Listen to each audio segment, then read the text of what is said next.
Hey, what's up, sports bettors? It's Matt Modi here with OddsJam, coming to you with some NFL Week 2 sharp bets. I got three Week 2 bets for the NFL that you should lock in right now. Don't wait. The odds are always changing. Lock these in right now. Of course, I am using OddsJam to find these sharp, positive, expected value bets.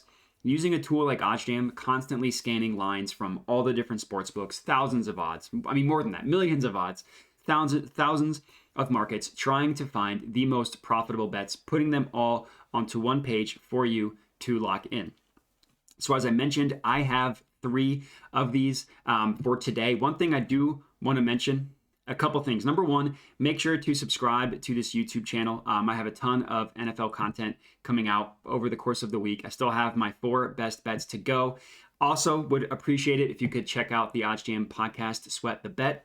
Me and Andrew Kim, aka the Parlay Doc, we preview all of the week's best bets, give our NFL Week 2 best bets. At the very, very end, we each give our top 3 favorite bets for the week. Last week, we went 5-1 between the two of us. So episode for Week 2 is already out.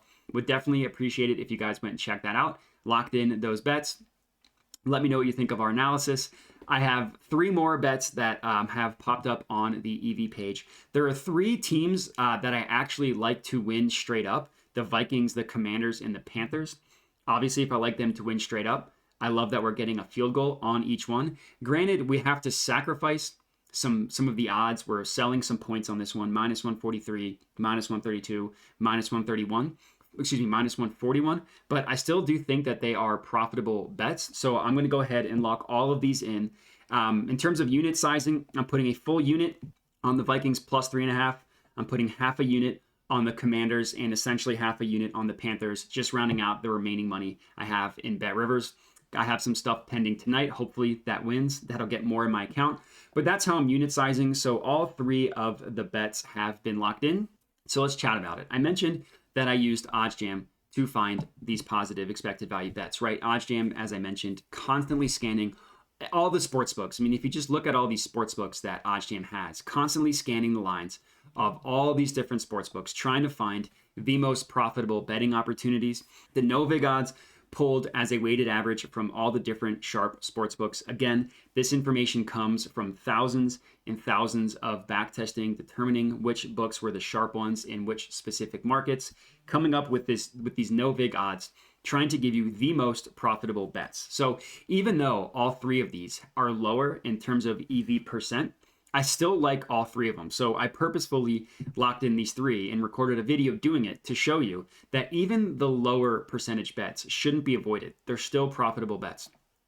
So we'll start off with this Vikings one. So we locked it in at -143 on BetRivers. Again, bet has been locked in. -143, Vikings plus 3.5. Getting that field goal, very important. The no-vig line, which as I mentioned, comes from thousands of backtesting and just looking at all the different lines, analyzing the results, coming out with the sharp no-vig odds, prices this at essentially 146 if we round up. And we are locking it in. So that gap, right, between the -146 and the no-vig odds, or excuse me, the BetRivers odds at -143 is where you get your positive expected value from. This one being at 0.79% obviously isn't the most profitable bet in the world, but it's still good to take. So just even with these lower EV percents doesn't mean that they should just be completely avoided.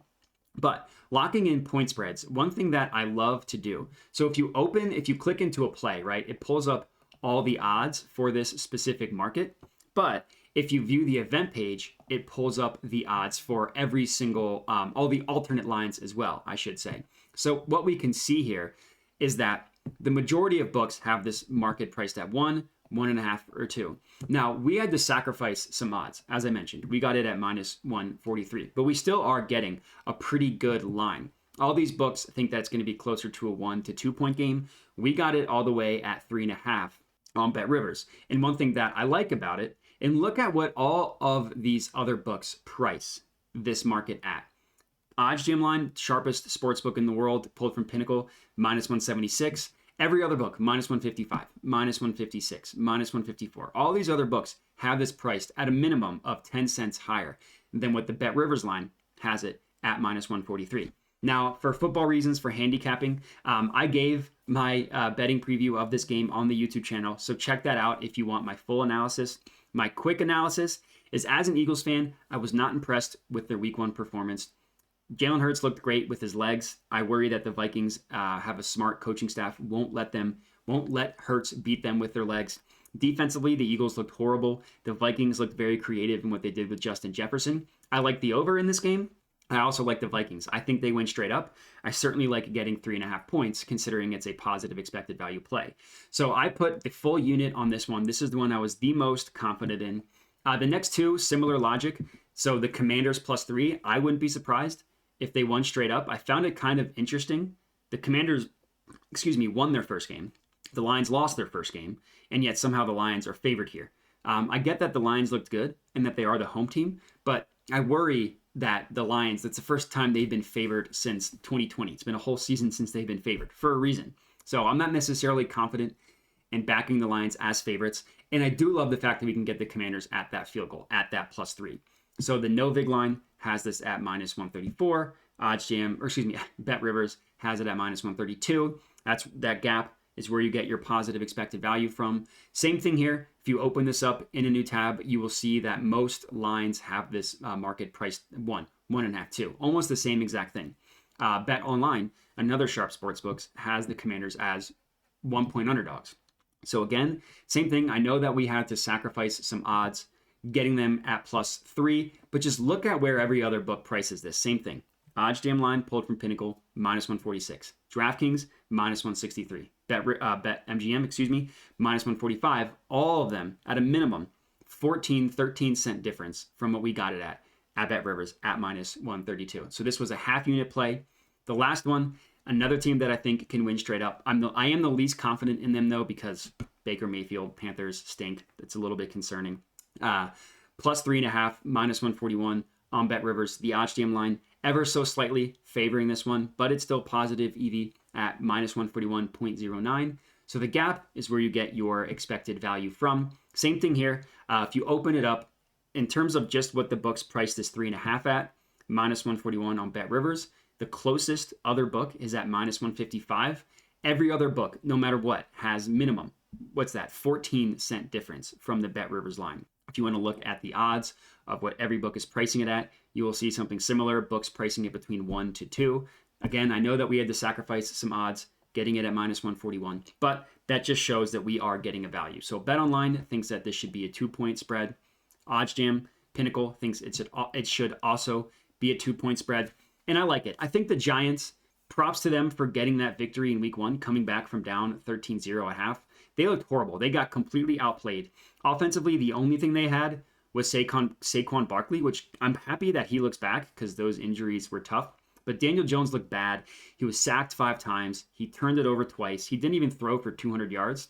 And the Panthers, Baker Mayfield, he's not been good in his entire career, except for that 1 year, his rookie year when he was incredible. But you can give him a little bit of a pass for his, he had some pretty gross off-target passes against the Browns. But it was against his former team. He was probably almost too hyped up, tried too hard to make the throws. So I think that getting that game out of the way, I wouldn't be surprised if Baker played better against the Giants. So I like all 3 of these teams to win straight up. So getting the field goal for each one, I really like. So these are going to be my 3 sharp bets for Sunday. Or I guess one of them is on Monday. So now what I need to do is just add them to my bet tracker. The OddsJam Bet Tracker is a tool that is offered actually for completely free. You can track your bets for completely free, but it's a really helpful tool. Understanding whether you are profitable or not is really, really helpful. And it tells you which of your bets are currently beating the closing line or not. So if I open my bet tracker and I open my dashboard as the page loads, let me add this last one for $40. The bet tracker tells you red or green in terms of whether you're beating the closing line or not. Obviously, green equals good, red equals bad. And then in terms of your dashboard, it tells you your profits over time, and also by a bunch of different stuff, by sport, by sportsbook, by bet type, your ROI, pending bets. Like all this stuff comes from the bet tracker. So definitely recommend checking that out. Obviously, recommend checking out OddsJam using the positive expected value page to make money. And that's going to be it. Those are going to be my 3 sharp bets: Vikings +3.5, Commanders +3, and Panthers +3.5. So if you're tailing them, let me know. We'd love to hear it. Of course, got to check out the Sweat the Bet podcast. Get in on mine and Andrew's best bets and listen to our analysis. Subscribe to the OddsJam YouTube channel for all of mine and Alex's picks moving forward. And that's it. So I appreciate you guys watching. Enjoy week 2 of the NFL season and have a good one.